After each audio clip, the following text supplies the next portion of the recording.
Assalamualaikum warahmatullahi wabarakatuh. Innal hamdalillah nahmaduhu wa nasta'inuhu wa nastaghfiruh wa na'udzu billahi min shururi anfusina wa sayyiati a'malina. May yahdihillahu fala mudilla lahu wa may yudlil fala hadiya lahu. Asyhadu an la ilaha illallah wahdahu la syarika lahu wa asyhadu anna Muhammadan abduhu wa rasuluh alladzi la rasula wa la nabiyya ba'dahu.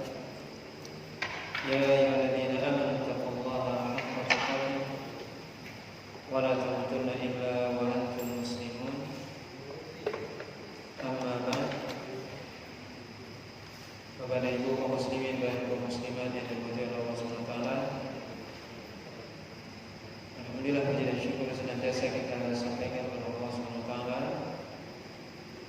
Salawat dan salam kita sampaikan kepada Rasulullah sallallahu alaihi wasallam dan juga kepada keluarga beliau, para sahabat, para tabi'in serta orang-orang mukmin yang senantiasa mengikuti beliau sampai hari kiamat nanti.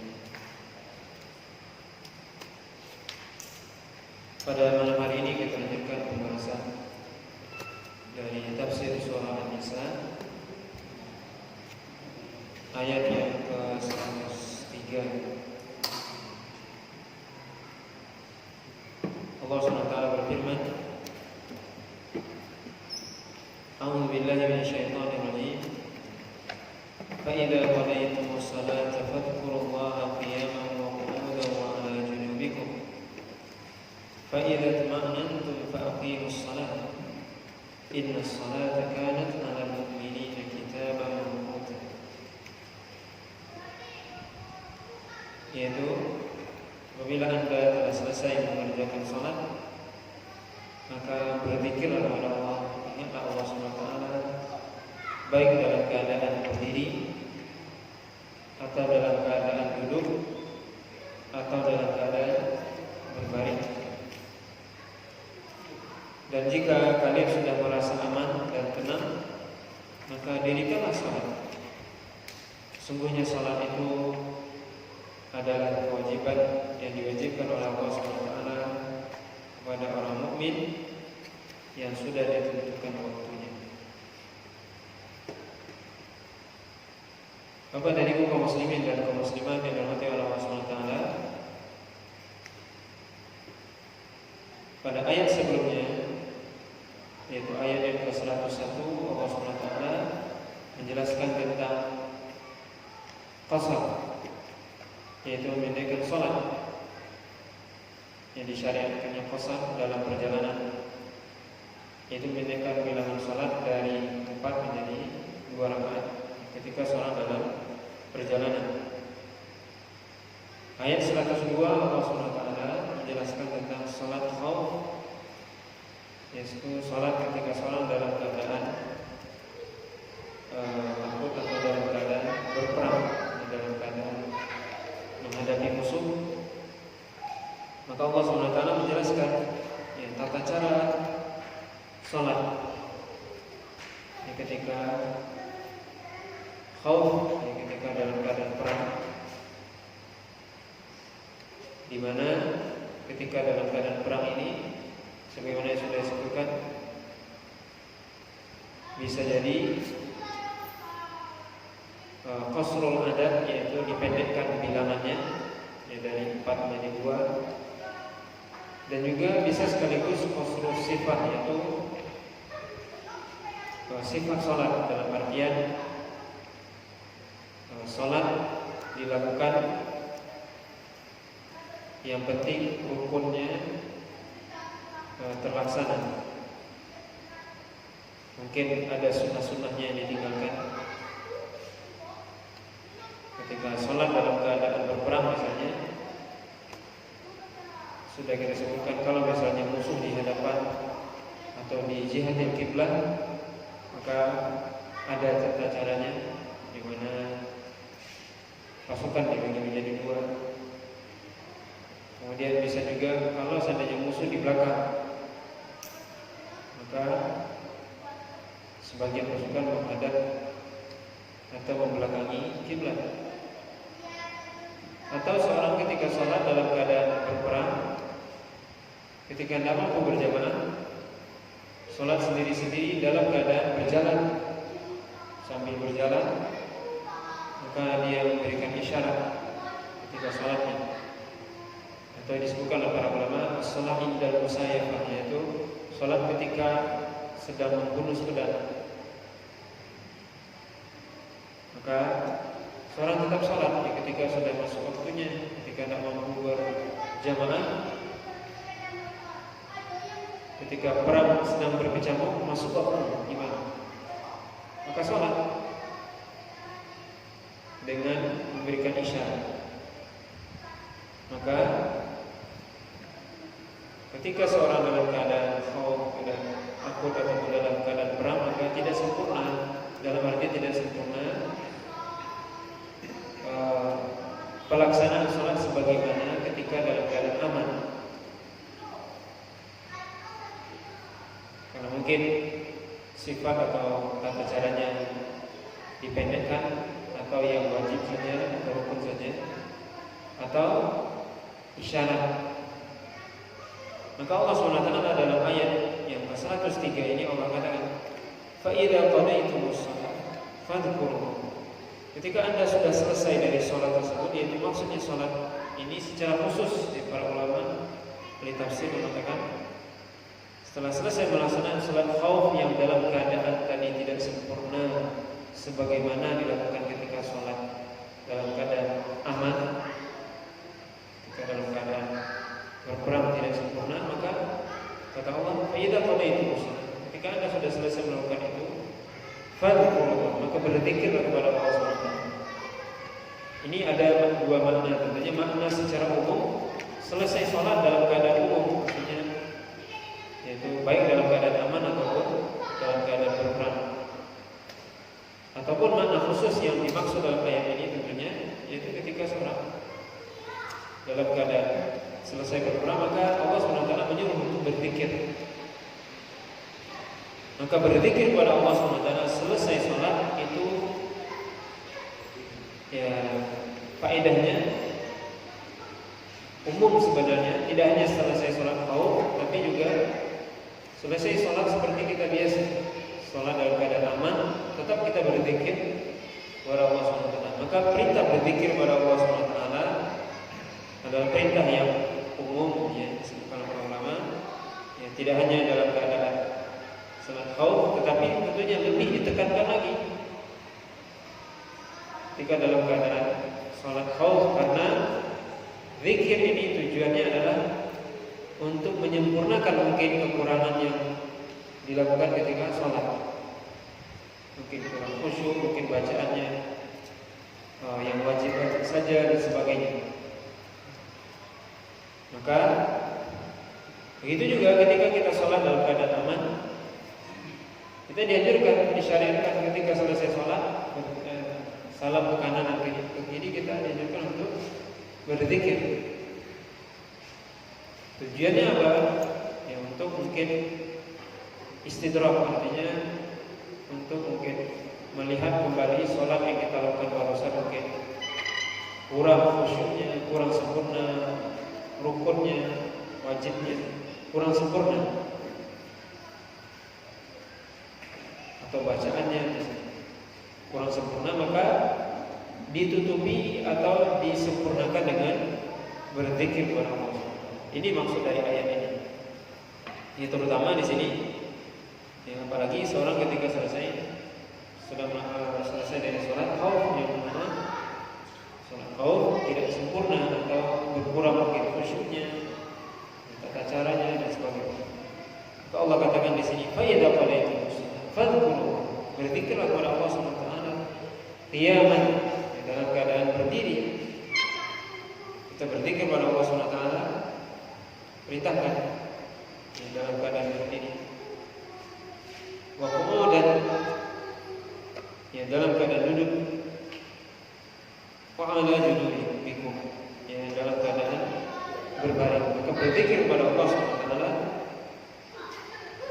sebagaimana Allah sebutkan dalam akhir surah Al-Imran, alladzina yadhkuruna Allah qiyaman wa qu'udan wa 'ala junubihim. Itu orang yang selalu berzikir kepada Allah. Ini sifat ulul albab. Selalu berzikir kepada Allah baik dalam keadaan berdiri, duduk dan berbaring. Ini menunjukkan kepada kita akan besarnya ibadah zikir.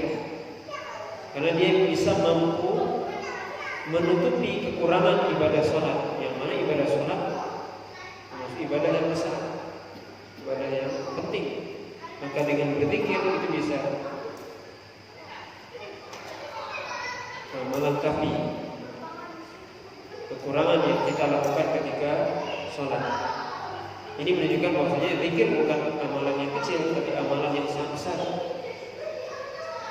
Maka Allah SWT menyuruh kita untuk berzikir dalam segala tempat atau dalam segala keadaan, baik dalam keadaan berdiri, duduk, berbaring. Menunjukkan pentingnya zikir. Makanya Allah mengatakan dalam surah Al-Ahzab, ya ayyuhalladzina amanu dzkurullaha dzikran katsiran. Wahai orang beriman, berzikirlah kepada Allah dengan zikir yang banyak. Bukan zikir sedikit, tapi zikir yang banyak diperintahkan oleh Allah SWT. Maka Nabi SAW mengatakan sabaqal mufarridun. Maka sungguh orang-orang yang mufarridun itu telah mendahului seluruh manusia. Ketika ditanya siapa itu al-mufarridun, yaitu al-dzakirin Allah katsiran al-dzakirin, yaitu orang yang berzikir kepada Allah dengan banyak, baik laki-laki atau perempuan. Maka berzikir kepada Allah ini merupakan amalan yang sangat besar yang jangan sampai kita lalai darinya. Berzikir dengan lisan kita dan hati kita mengikut.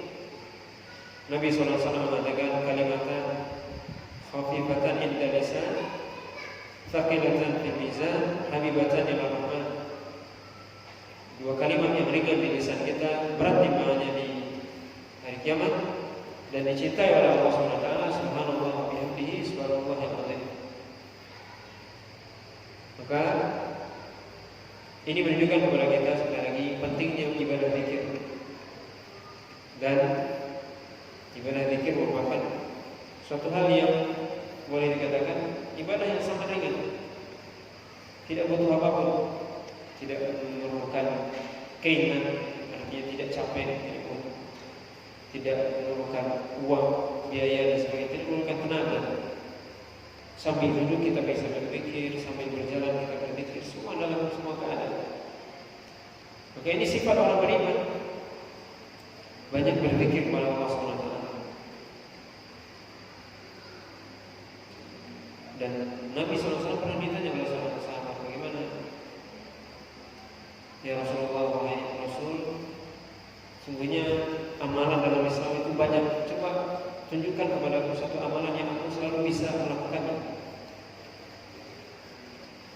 Kata Nabi, la yazal lisanuka ratban bi dzikrillah.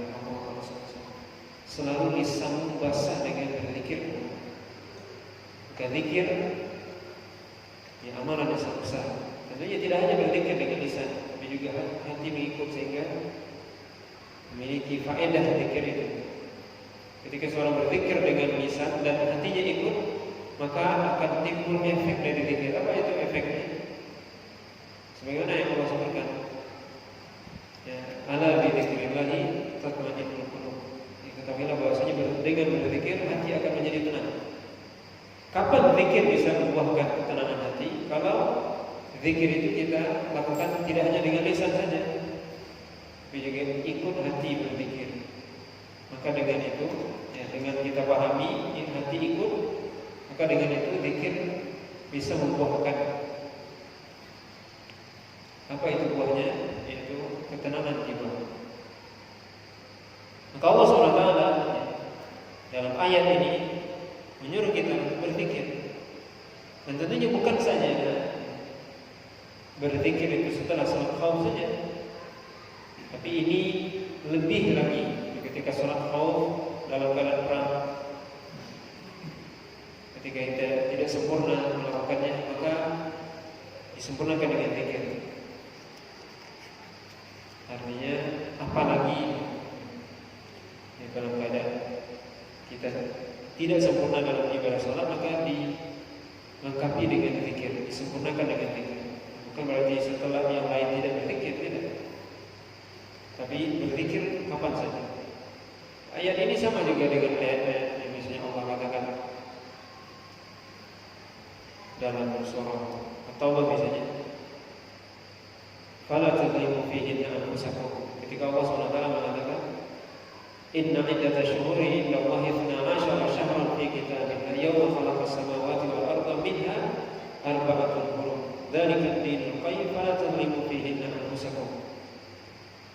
Itu sungguhnya Allah SWT ketika sudah menetapkan bilangan bulan itu 12 bulan ketika Allah SWT menciptakan langit dan bumi, maka di antaranya ada 4 bulan, 4 bulan yang dimuliakan oleh Allah, yaitu bulan Ashhurul Hurum, yaitu Zulqa'dah, Dzulhijjah, Muharram dan Rajab. Kata Allah, fala tadlimu fihinna anfusakum. Jangan Anda melakukan kezaliman pada bulan-bulan 4 bulan tersebut. Bukan berarti di luar 4 bulan itu boleh melakukan kezaliman, tidak. Tapi kezaliman pada 4 bulan itu dosanya lebih besar, lebih dahsyat. Begitu juga maksud ayat ini, ketika seorang selesai dari sholat khauf ataupun sholat khauf yang mana sholat itu mungkin kurang sempurna, maka dia bisa melengkapi kesempurnaan itu dengan atau menyempurnakannya dengan berzikir pada Allah SWT. Bukan berarti maksudnya hanya ayat ini bicara tentang sholat khauf saja, tidak, tapi umumnya, yaitu berzikir kepada Allah SWT selesai beribadah, baik itu sholat dan yang lain. Bukan Allah mengatakan berzikir dalam keadaan berjalan dan berjalan. Kemudian Allah SWT mengatakan, Fa'idat ma'antum fa'aqimus shalah. Artinya, apabila kalian sudah dalam keadaan tenang, yaitu aman, tidak lagi berperang, fa'idat ma'antum fa'aqimus shalah, maka dirikanlah sholat. Maksudnya apa? Dirikanlah sholat secara sempurna. Sempurna rukunnya, wajibnya, sunnahnya dilakukan, khusyuknya. Ketika dalam keadaan tenang, tidak ada perang ataupun tidak ada yang ditakutkan. Kemudian Allah SWT menutup ayat ini dengan mengatakan, inna sholata kanat 'alal mu'minina kitaban mawqutan. Sungguhnya salat itu adalah kewajiban yang Allah wajibkan kepada orang mukmin, yaitu kitaban mawqutan. Kata Abdullah bin Abbas, mafruḍah, yaitu yang sudah difardukan. Abdullah bin Mas'ud mengatakan, inna lis-shalah waqtan ka waqtil haji. Itu sebagaimana salat itu waktunya seperti waktu haji. Maksudnya apa? Sudah ditentukan waktunya. Salat suatu kewajiban. Maksudnya salat yang 5 waktu sudah ditentukan. Fardu sudah difardukan, diwajibkan dan ditentukan waktunya. Subuh ada waktunya. Dari terbit fajar sampai terbit matahari. Kemudian sholat zuhur dari zawal ketika matahari condong ke barat sampai bayangan kita seperti kita. Kemudian asar dari bayangan kita seperti itu sampai 2 kali lipat kita atau sampai menjelang matahari terbit. Maghrib yaitu dari adanya isfirah, adanya tenggelamnya matahari sampai hilangnya warna merah itu. Isya ketika sudah habis warna merah di ufuk sampai pertengahan malam. Ini semua waktu yang sudah Allah tentukan. Allah mengatakan, aqimis sholata liduluki syamsi ila ghasaqil laili wa qur'an al-fajr. Allah katakan, aqimis sholata liduluki syams. Dirikanlah salat ketika matahari condong, itu waktu zuhur dan asar. Ila ghasaqil lail, sampai malam menutupi, yaitu maghrib dan isya. Wa qur'an al-fajr, dan waktu salat fajar. Ini maksudnya bahwasanya Allah SWT sudah menentukan waktu. Maka tidak kita sia-siakan. Kita jaga waktu salat. Karena sholat sudah diwajibkan dan sudah ditentukan waktunya. Sebagaimana juga ibadah haji. Ibadah haji sudah ditentukan waktunya. Kapan misalnya seorang wukuf, tanggal 9 di Arafah. Bukan tanggal 8, bukan tanggal 10, tapi tanggal 9. Kemudian mabit di Muzdalifah, kemudian melontar Jamratul Aqabah pada tanggal 10-nya. Tawaf ifadah, kemudian melempar 3 tawaf pada 11, 12, dan 13. Sudah ditentukan waktunya. Begitu juga salat, yang sudah ditentukan waktunya. Kemudian Allah SWT melanjutkan ayat selanjutnya, ayat yang ke-104. Allah SWT mengatakan, وَلَا تَهِنُوا فِي ابْتِغَاءِ الْقَوْمِ إِنْ تَكُونُوا تَعْلَمُونَ فَإِنَّهُمْ يَعْلَمُونَ كَمَا تَعْلَمُونَ وَتَرْجُونَ مِنَ اللَّهِ مَا لَا يَرْجُونَ وَكَانَ اللَّهُ عَلِيمًا حَكِيمًا. Janganlah Anda merasa hina, merasa lemah ketika Anda berjihad di jalan Allah SWT. Kalau seandainya kalian, kata Allah, merasakan sakit atau mendapatkan musibah, maka sungguhnya mereka, yaitu musuh Anda, juga merasakan sakit, merasakan capek, sebagaimana Anda capek dan mendapatkan musibah atau merasakan sakit. Wa tarjuna minallahi ma la yarjun, dan Anda berharap kepada Allah sedangkan mereka tidak berharap kepada Allah. Wa kana Allahu aliman hakiman, dan Allah SWT Maha mengetahui lagi Maha bijaksana. Ayat ini memberikan motivasi kepada kita untuk berjihad di jalan Allah SWT. Wala tahinu fi ibtigha'il qaum, artinya janganlah merasa lemah ya dalam ketika berhadapan dengan kaum, maksudnya ketika berhadapan dengan musuh. Kaum itu maksudnya adalah musuh dari orang-orang kufar dan orang-orang munafikin. Jangan merasa lemah menghadapi mereka, kata Allah SWT. Sebab apa, kata Allah? In takunu ta'lamun, kalau seandainya Anda menderita sakit ketika berperang, itu luka atau mendapatkan musibah, mereka juga luka, mereka juga mendapatkan musibah, kalahan dan sebagainya. Mereka juga merasakan sakit sebagaimana Anda sakit. Allah mengatakan, "Iyamsaskum qarhun faqad massa qawman qarhum mithlu." Kalau seandainya kamu merasakan qarhun, merasakan sakit, merasakan kekalahan, musibah, mereka juga merasakan sebagaimana Anda rasakan. Karena orang yang berperang pasti mereka merasakan sakit, merasakan capek sama-sama.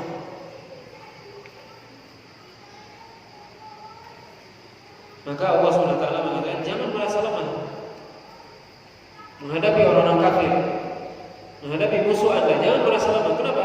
Kalau Anda merasa capek, Anda terluka, mereka juga terluka, mereka juga capek. Tapi kata Allah, kita punya kelebihan. Wa tarjuna minallahi ma la yarjun. Sedangkan Anda berharap dari berjihad tersebut, dari capek tersebut, dari luka tersebut, mengharapkan pahala dari Allah, ganjaran dari Allah. Sedangkan mereka tidak berharap apa-apa. Mereka cuma mendapatkan dunia, sedangkan Anda dapat dunia dan akhirat. Maka seorang mukmin tidak pantas dia merasa lemah atau malas ketika berjihad di jalan Allah SWT menghadapi musuh. Kenapa? Orang kafir apa yang mereka cari? Dunia cuma mendapat kemenangan, mendapat sebutannya, kemudian mungkin mendapatkan harta rampasan perang yang semuanya habis di dunia. Sedangkan kita orang-orang mukmin ketika berjihad di jalan Allah SWT, ketika kita menang, kita mendapatkan kemenangan, kejayaan, mendapatkan harta rampasan perang, dan juga mendapatkan pahala dari Allah. Ketika kita kalah, orang-orang kafir ketika dia kalah merasakan luka dan sebagainya. Kita juga. Tapi mereka kalau kalah ya kalah, tidak ada apa-apa, tidak dapat apa-apa. Kalau kita kalah masih mendapatkan pahala dari wa tarjuna minallahi ma la yarjun. Ketika kita kalah, luka dan sebagainya, maka kita mengharapkan dari kekalahan tersebut pahala dari Allah karena kita berjihad di jalannya. Maka kata Allah, Anda memiliki kelebihan dari orang kafir, maka tidak boleh merasa lemah. Kalau seandainya orang kafir saja bersemangat untuk berperang menghadapi kaum muslimin, membela kebenaran menurut mereka, yaitu kebatilan sebenarnya, mereka semangat membela kebatilan. Kenapa kita orang-orang mukmin merasa lemah, merasa malas, merasa berat berjihad di jalan Allah SWT, merasa lemah?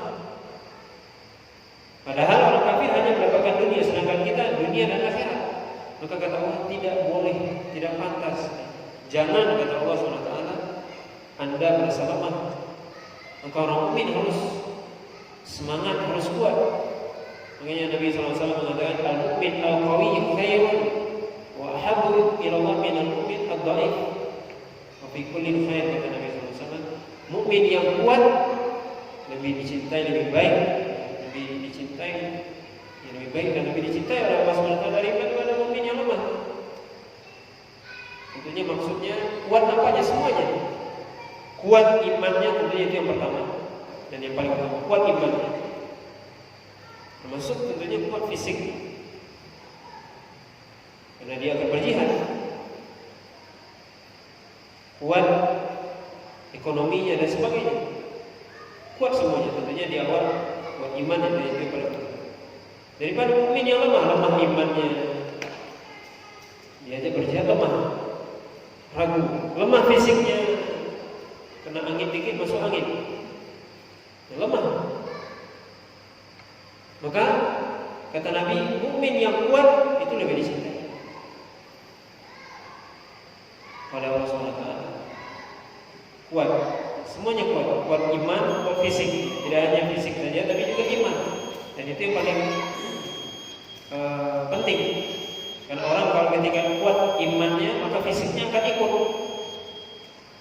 Tapi kalau imannya sudah lemah, walaupun fisiknya besar, kuat, kelihatannya, tapi itu akan menjadi lemah. Tapi kalau imannya kuat, maka fisik yang kecil pun bisa menjadi kuat. Maka di sini yang paling penting katanya iman. Maka kata Allah, jangan Anda merasa lemah. Maka di sini pentingnya apa? Pendidikan akidah. Bagaimana Nabi SAW 13 tahun di Mekah mendidik apa? Akidah, supaya kuat ketika nanti berjihad di Madinah, siap. Maka didik yang pertama kali adalah akidah. Allah katakan, Anda berharap kepada Allah. Ini pendidikan akidah. Orang mukmin berharap kepada Allah. Berharap apa? Surga Allah, balasan dari Allah. Makanya kalau kita ingat perang Uhud, ketika Abu Sufyan itu mengatakan kepada Rasulullah dan para sahabat ketika mereka mengatakan, ketika mereka merasa bangga karena menang di perang Uhud, mereka mengatakan apa? Kita memiliki Lata dan Uzza. Jadi orang-orang kafir Quraisy dia bangga dengan apanya? Tuhan-tuhannya itu, patung-patungnya. Kata Nabi, ajibu, kata Nabi, jawab itu Abu Sufyan, kenapa kalian diam aja? Kata sahabat, gimana kami jawabnya? Maka kata Nabi, inna qatlana fil jannah wa qatlahum fin nar. Gimana cara jawabnya? Orang yang mati di antara kami masuk surga, sedangkan yang mati di antara kalian masuk neraka. Jawab.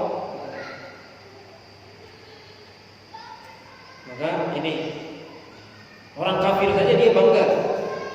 Abu Sufyan ketika perang Uhud, bagaimana dia mengatakan kami ini menang karena ada Lata Uzza, kami punya itu. Padahal yang dia punya itu sesuatu yang batin, yaitu apa? Berhala-berhala yang tidak bisa apa-apa. Tapi dia bangga dengan itu. Coba kita orang mukmin harusnya yang punya yang hak harus lebih kuat, harus lebih bangga. Jangan diam, jangan hanya menonton saja. Maka dalam hal ini yang disebutkan oleh Allah SWT, wa tarjuna min Allah ma la yarjun. Anda berharap kepada Allah. Ketika seorang berjihad di jalan Allah SWT, ketika dia luka, ketika dia dapat musibah, ketika dia mati syahid dan sebagainya, itu dia mendapatkan surga Allah, pahala dari Allah. Sedangkan orang kafir tidak. Orang kafir mati ya sudah mati, masuk neraka dia.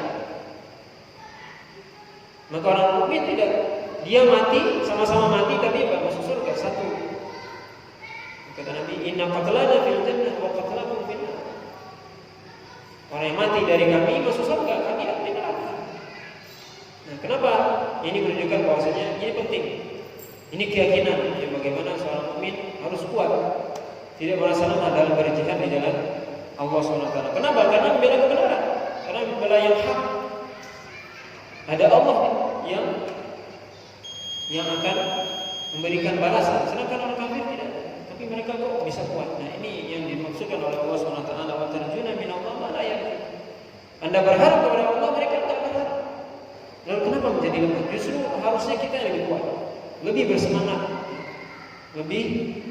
bersemangat, Kemudian Allah SWT mengatakan, wa kana Allahu aliman hakiman. Sesungguhnya Allah SWT itu alim, itu maha mengetahui segala sesuatu yang terjadi, termasuk ketika kita berjihad di jalan Allah SWT. Siapakah yang paling ikhlas, yang paling mencari ridho Allah SWT?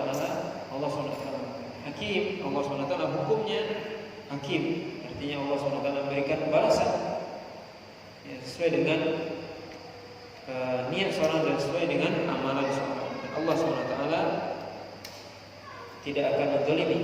Hakim Allah SWT, segala takdir Allah. Ketika Allah SWT biasanya mentakdirkan kaum muslimin untuk menang, itu di dalam itu ada hikmahnya. Ketika ditakdirkan untuk kalah, begitu juga itu adalah hikmahnya, ada hikmahnya. Maka sebagaimana yang kita jelaskan, perang Uhud ketika kaum muslimin kalah, di situ ada pelajaran, ada hikmah di balik itu. Ya, Allah Taala kepada kaum muslimin dan kaum muslimat yang dirahmati Allah Subhanahu wa taala. Ya, ini pembahasan kita pada malam hari ini. Pembahasannya cukup singkat ya, dari pembahasan An-Nisa ayat 103 dan 104. Mudah-mudahan apa yang kita sampaikan bermanfaat dan mudah-mudahan kita diberikan oleh Allah Subhanahu wa taala kekuatan dan juga hidayah taufik selalu kuat dan bersemangat dalam berjihad di jalan Allah Subhanahu wa taala, dalam menegakkan agama Allah Subhanahu wa taala. Wallahu ta'ala alam. Subhanallahi wa bihamdihi, asyhadu an la ilaha illa anta, astaghfiruka wa atubu ilaik. Wassallallahu ala nabiyyina Muhammadin wa ala alihi wasallam. Wassalamualaikum warahmatullahi wabarakatuh.